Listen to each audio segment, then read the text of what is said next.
Bonjour à tous, dans cette vidéo, nous allons voir comment calculer la dérivée d'un quotient.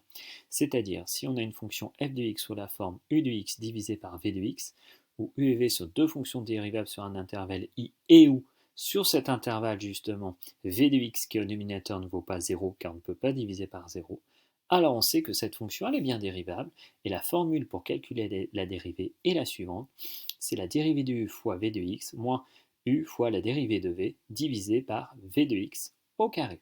Donc on va voir l'application de cette méthode sur les exemples suivants. On va commencer tout de suite avec la fonction f qui va être définie par f de x égale x au carré sur 5x plus 3. Donc on va appliquer la méthode que l'on vient de voir dans la propriété. On reconnaît déjà notre fonction au numérateur. Ici, le u de x, c'est le x au carré. Donc je peux me noter rapidement que le u de x ici vaut x au carré. Je remarque ensuite que mon v de x, c'est la fonction qui est au dénominateur, c'est 5x plus 3. Donc je peux noter que mon v de x ici, c'est 5x plus 3. À partir de là, quand je regarde ma formule de la dérivée, je vais avoir besoin de la dérivée de u et de la dérivée de v que je vais calculer. U' de x, ça va être égal à 2x, dérivée d'une fonction de référence, et la dérivée de 5x plus 3, c'est 5.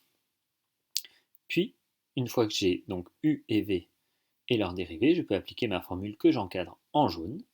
Donc je vais l'appliquer tout de suite et je vais mettre comme quoi f' de x, donc que je suis en train là d'écrire en bleu, c'est égal. Donc u' de x fois v de x.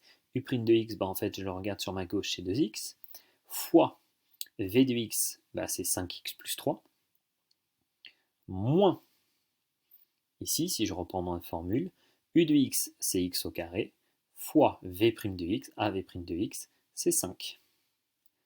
Et le tout doit être divisé, donc je fais ma grande division, par la fonction v de x au carré, c'est-à-dire la fonction qui est le dénominateur, c'est-à-dire ici par 5x plus 3 au carré.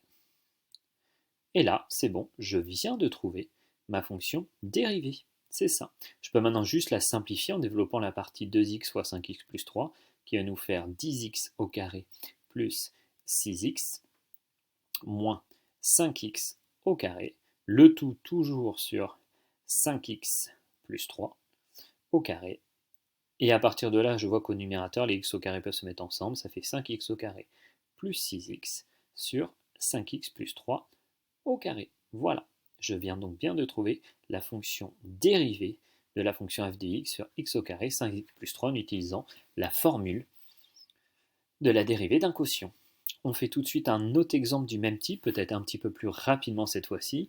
Je vais considérer une fonction g, définie par g de x égale cos de x sur x au cube. Donc pareil, je fais mon travail de reconnaissance, ma fonction u de x et ma fonction v de x. Ici, donc j'ai toujours bien mon quotient, u de x ça va être égal à cosinus de x. Par rapport à ça, je calcule tout de suite la dérivée, j'en avoir besoin, la dérivée de cos de x c'est moins sinus x.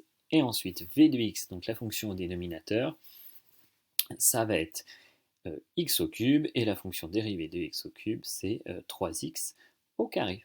Et puis j'applique, comme je l'ai fait à l'exemple précédent, ma formule qui était encadrée en jaune dans la propriété, à savoir que g' de x, c'est u' de x, donc moins sinus x, fois v de x, c'est-à-dire x au cube, moins u de x, c'est-à-dire cosinus de x, fois 3x au carré.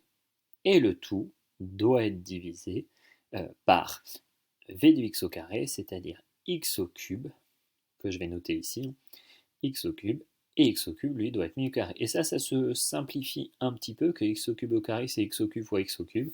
On va donc additionner les exposants. Ça nous fait x à la puissance 6.